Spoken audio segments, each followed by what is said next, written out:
বাসরাতে আমার স্বামীর পরিবর্তে আমার শাশুড়ি আমার সাথে ঘুমাবে। কথাটা শুনে বেশ অবাক হলাম আমি। আমার সামনেই মাথা নিচু করে বসে আছেন আমার শাশুড়ি। তার মুখে ভয়ের ছাপ স্পষ্ট। উনি আমাকে কিছু বলতে চাইছেন। হয়তো ভিতরে জড়তা কাজ করছে, তাই বলতে সংকোচ বোধ করছেন। একটা দীর্ঘশ্বাস ফেলে আমার হাত দুটি ধরে বল, তানহা মা, তুমি আমাকে মাফ করে দাও। আমি তোমার জ্বালা কমিয়ে দেওয়ার বদলে আরো বাড়িয়ে দিলাম। ভেবেছিলাম ছেলেটাকে আমরা বিয়ে দিলে ঠিক হয়ে যাবে, কিন্তু ইফাত এমন একটা কাজ করে বসবে আমি কল্পনাও করতে পারি না। তুমি আমাকে ক্ষমা করে দাও। আমি তোমার জীবনটা নষ্ট করে দিলাম। আমি অধীর আগ্রহে ওনার দিকে তাকিয়ে আছি। উনি কি করে আমার জীবনটা নষ্ট করে দিলেন? বিষয়টা আমাকে খুব করে ভাবাচ্ছে। উনি তো আমাকে মৃত্যুপুরী থেকে বাঁচিয়ে নিয়ে এসেছেন। তার জন্য ওনার কাছে আমি সারা জীবন কৃতজ্ঞ থাকব। আমি মাথা নিচু করে উত্তর দিলাম, আপনি আমাকে মৃত্যুপুরী থেকে বাঁচিয়ে নিয়ে এসেছেন। আমাকে নতুন জীবন দিয়েছেন। আমাকে এত সুন্দর জীবন উপহার দেওয়ার জন্য আমি সারা জীবন আপনার কাছে কৃতজ্ঞ থাকব। আমার শাশুড়ি কাঁপা কাঁপা কণ্ঠে বললেন, ইফাত আজ বিয়ে শেষ করে প্রবাসে চলে গেছে। আমি জোর করে ওকে বিয়ে দিয়ে ঠিক করিনি। 5 বছর পর ছেলে আমার দেশে আসলো। 6টা মাস থাকতেই পারলো না, আবার আমার ওপর রাগ করে চলে গেল। আমার উচিত হয় নাই ইফাতকে জোর করে বিয়ে দেওয়ার। তা থেকে বড় কথা, আমি তোমার জীবনটা নষ্ট করে দিলাম। তোমার কষ্টময় জীবনটায় আরো একটু বিষ ভরে দিলাম। এখন সমাজের মানুষ তোমাকে পেয়ে বসবে, নানান কটু কথা শোনাবে। আমি তোমার ভালো করতে গিয়ে খারাপ করে ফেললাম। তানহা, বিয়ে নিয়ে একটা মেয়ের কত স্বপ্ন থাকে, অনেক আশা থাকে, ইচ্ছে থাকে। তানহারও ছিল, ইচ্ছে ছিল যেদিন মৃত্যুপুরে থেকে মুক্তি পাবে আল্লাহর কাছে শুকরিয়া আদায় করবে। তবে তার মুক্তি এত তাড়াতাড়ি হবে তানহা কখনোই ভাবতে পারে নাই। তানহার শাশুড়ি যখন তানহার জন্য বিয়ের প্রস্তাব নিয়ে গিয়েছিল, বাসার প্রতিটি মানুষের রূপ বদলে গিয়েছিল। সময়ের তাগিদে চেনা মুখগুলো হয়ে ওঠে অচেনা। ছেলে প্রবাসী, অনেক টাকার মালিক।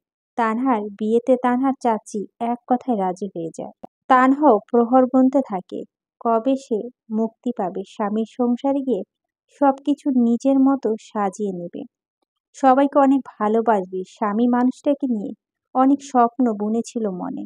যখন শুনল তার স্বামী তাকে বিয়ে করে প্রবাসে চলে গেছে, শুনে অন্তরাত্মা কেঁপে উঠল। নিমিষেই সব স্বপ্ন চোখের সামনে ভেঙে টুকরো টুকরো হয়ে গেল। তবে কি তার ভাগ্য এতটাই খারাপ? আল্লাহ কি তার ভাগ্য সুখ নামক অধ্যায়টি লিখতে ভুলে গিয়েছিল?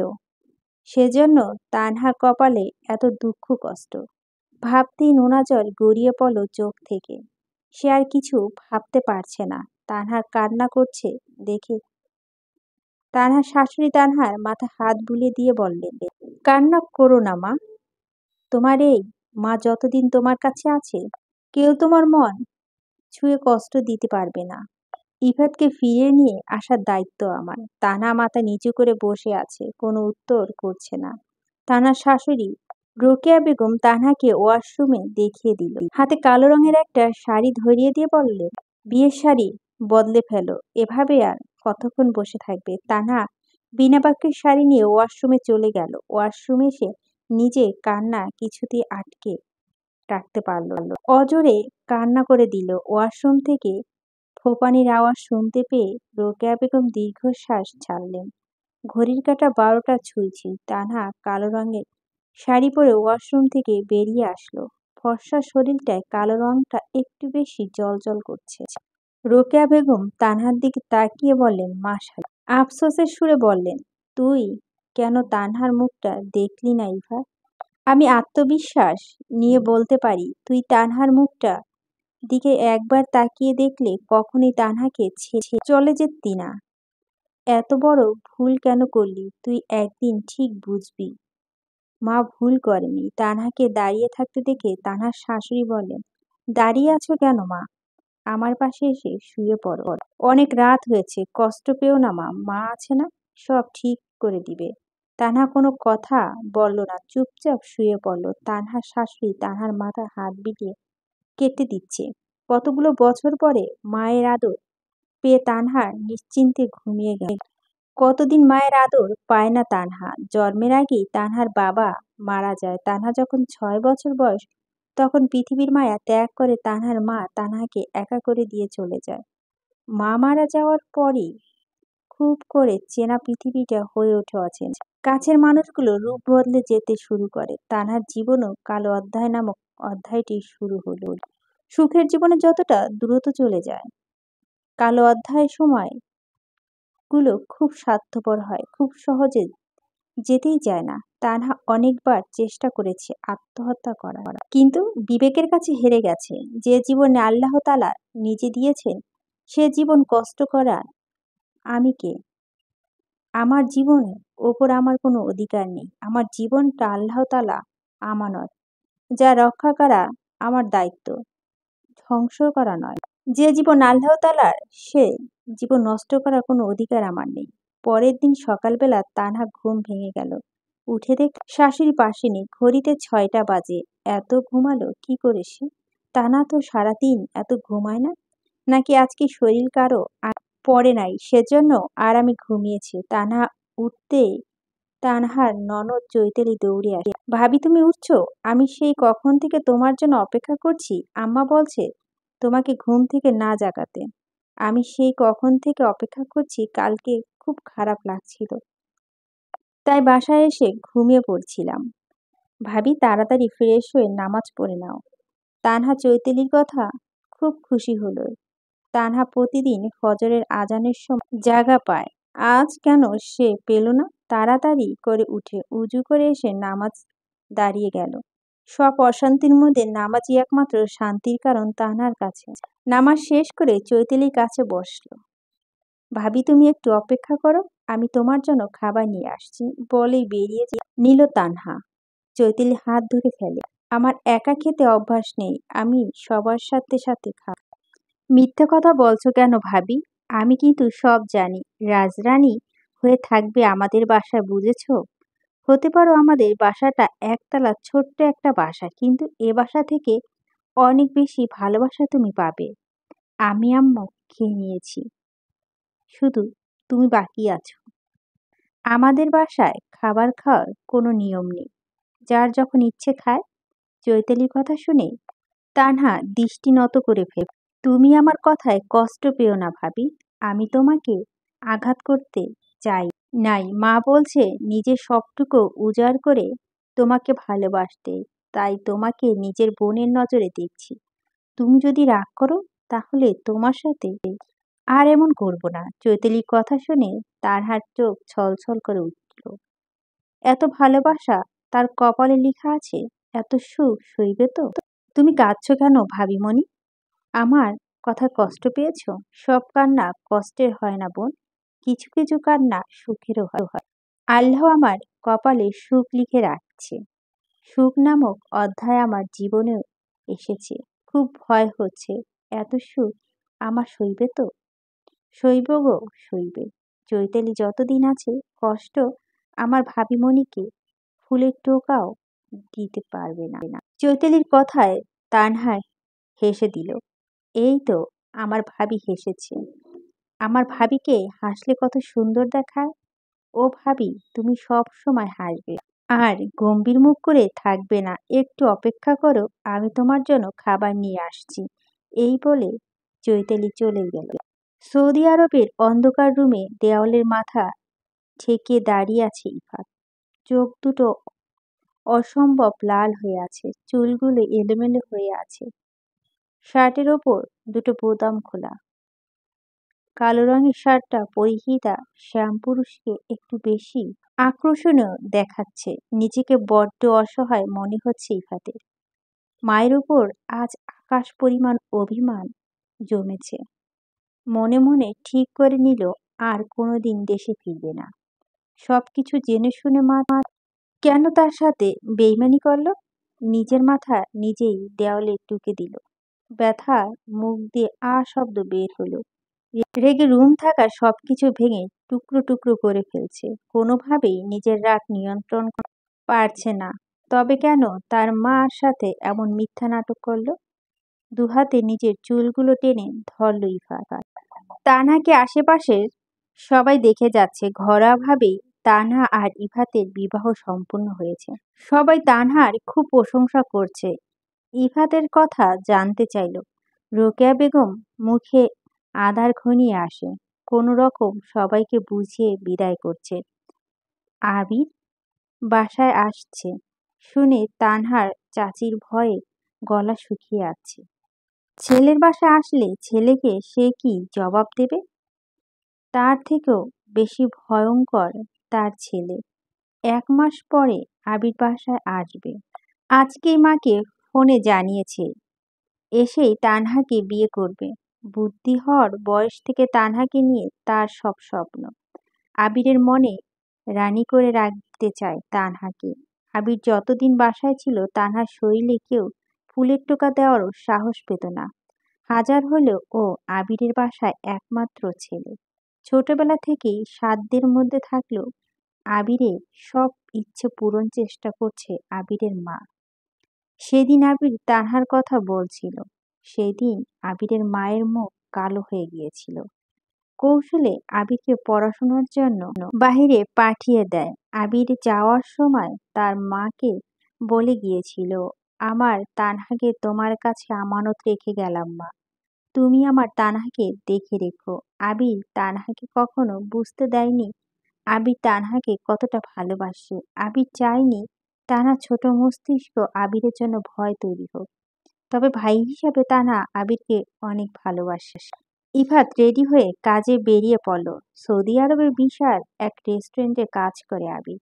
প্রবাস জীবনে এত সোজা নয়। ২ মিনিট বসে থাকার সময় নেই।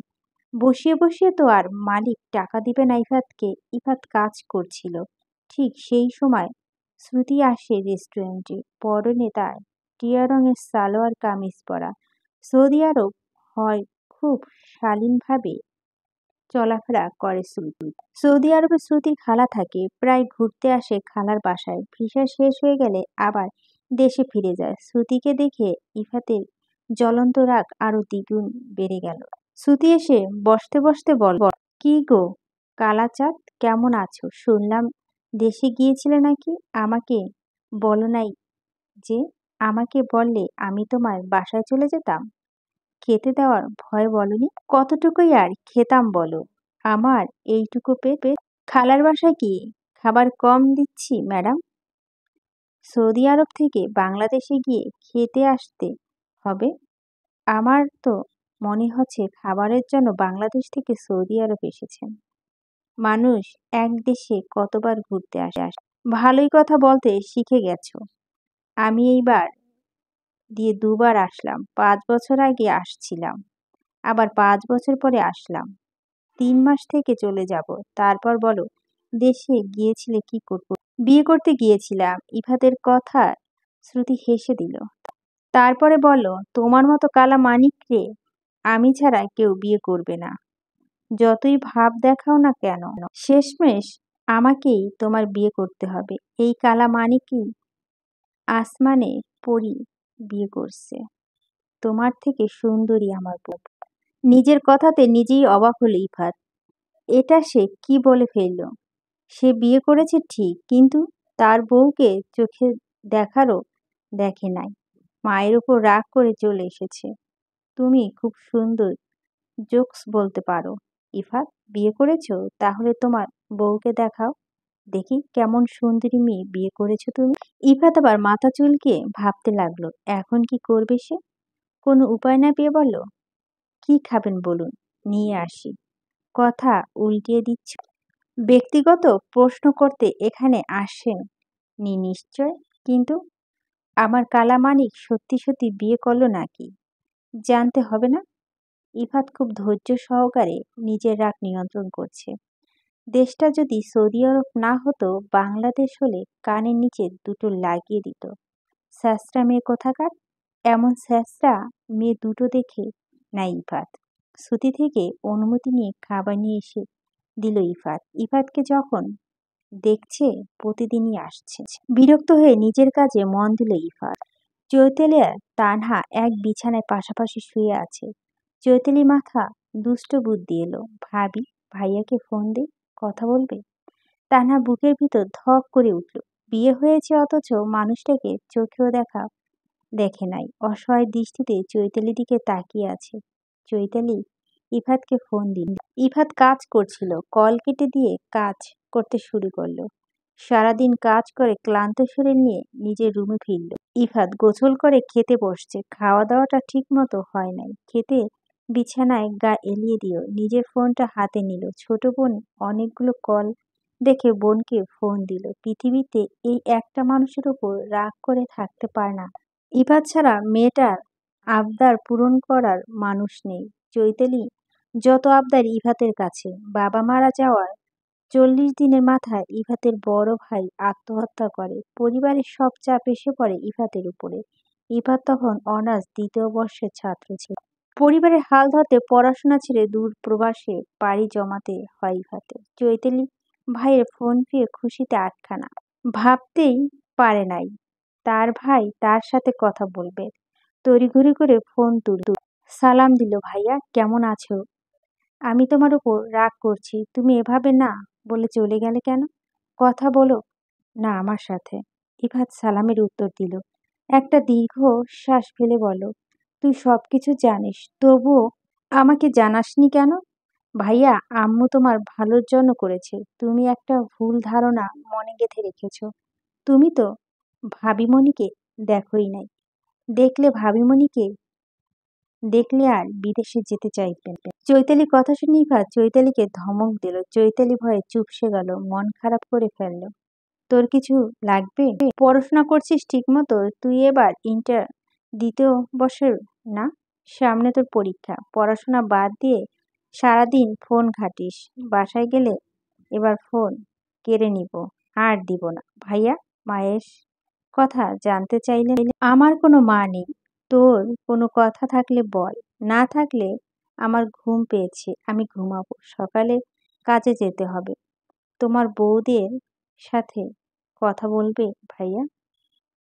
ওপাশ থেকে আর কোনো উত্তর আসলো না। ইফাত কল কেটে দিয়েছে। রোকেয়া বেগম দরজার কাছ থেকে সবকিছু শুনছিল। দু চোখের পানি এসে ছলছল করছে। তিনি আর এক মুহূর্তে দাঁড়ালেন না। রুম ত্যাগ করে বেরিয়ে গেল। তানহার নিজেকে খুব অপরাধী মনে হচ্ছে। আজ তার জন্য এতগুলো মানুষ কষ্ট পাচ্ছে। সে আসলেই অপয়া। তার জীবন যায়, সব সুখ শান্তি নষ্ট করে দেয়। তানহাকে কান্না করতে দেখে চৈতালি তানহার মাথায় হাত রাখা। তুমি কান্না করো না ভাবি, সবকিছু ঠিক হয়ে যাবে। ভাইয়া সামরিকভাবে অভিমান করে আছে। ভাইয়া অভিমান শেষ হলে সবকিছু এতটা সুন্দর হবে তুমি ভাবতেও পারবে না। তুমি যতটা কল্পনা করবে তার থেকে বেশি সুন্দর হবে তোমার জীবন। পরের দিন সকালবেলা রোকেয়া বেগম দরজা খুলছে না। চৈতালি বেশ চিন্তা হচ্ছে। নামাজ পড়ার জন্য তিনি খুব ভোরে ওঠেন। তানহা নামাজ পড়ে বাইরে এসে চৈতালিকে দাঁড়িয়ে থাকতে দেখে চৈতালির কাছে আসলো। তানহা উপস্থিত পেয়ে চৈতালি ভয়ে তানহার দুহাত আঁকড়ে ধরল। কাঁপা কাঁপা গলায় বলল, ভাবি, আম্মু দরজা খুলছে না। ডেকেছিলে? উনি তো সকালে ওঠেন তাই না? আম্মু সবার আগে উঠে নামাজ পড়ে রান্না করে। পুরো বাসা নিস্তব্ধ হয়ে আছে। দুজনের গা কেমন ছমছম করে উঠল। দুজন অনেক চেষ্টা করে দরজা খুলতে পারল না। ভয়ে দুজনে হাত পা ঠান্ডা হয়ে আসছে। চৈতালি বাধ্য হয়ে ইফাতকে ফোন দিল। অনেকবার কল কেটে যাওয়ার পরে ইফাত ফোন রিসিভ করল। সৌদি আরবে এখন ভোরের আলো ফোটেনি। বেশ বিরক্ত হয়ে বলল, কি হয়েছে, এভাবে ফোন দিচ্ছিস কেন? ভাইয়া, মা দরজা খুলছে না। ডাক দিলে তো পারিস। আমাকে কেন ফোন করছিস?